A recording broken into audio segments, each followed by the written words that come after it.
আচ্ছা, সায়েন্স থেকে লজিক দিই। আমাদের যে ব্রেইন, এই যে mind, there are two kind of mind. Brain কয় প্রকার? এই মাইন্ডটা দুই প্রকার। অনেকে জানেন যারা সায়েন্স নিয়ে পড়েন। একটা কনসিয়াস মাইন্ড আর একটা সাবকনসিয়াস মাইন্ড। আমি এর আগে এই বিষয়ে লেকচার দিয়েছি। সাবকনসিয়াস মাইন্ড খুব সময় কম। সায়েন্স থেকে বলছি যদি নাস্তিক হয় তবু বিশ্বাস করতে বাধ্য, বিশ্বাস আপনাকে করতে হবে।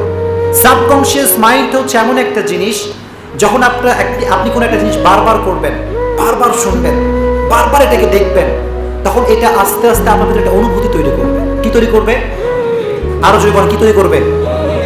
এই অনুভূতিটা, সাবকনসিয়াস মাইন্ড এমন একটা মাইন্ড, এই অনুভূতি থেকে এটা আস্তে আস্তে থেকে নিয়ে এসে সেটা বিলিভে পরিণত করবে।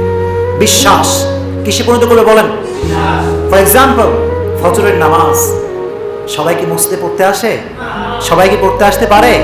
কেন পারে না? বিকজ তারা ভাবতে ভাবতে এত কঠিন হয়ে গিয়েছে যে ফজরের নামাজের সময় ওঠা ইটস লাইক কোয়াইট ইম্পসিবল, এটা হতেই পারে না। প্রথমে সেটা ভাবতো যে আসলে ফজরের সময়টা খুব কষ্টকর, ওঠা যায় না, খুব অলস লাগে ভাই। এরকম ভাবতে ভাবতে এমন একটা অবস্থা তৈরি হয়ে গিয়েছে যে তার ভিতরে এটা একদম দৃঢ় বিশ্বাস যে ফজরের নামাজ ওঠা কখনোই, this is called subconscious mind. এটাই হচ্ছে সাবকনসিয়াস মাইন্ড।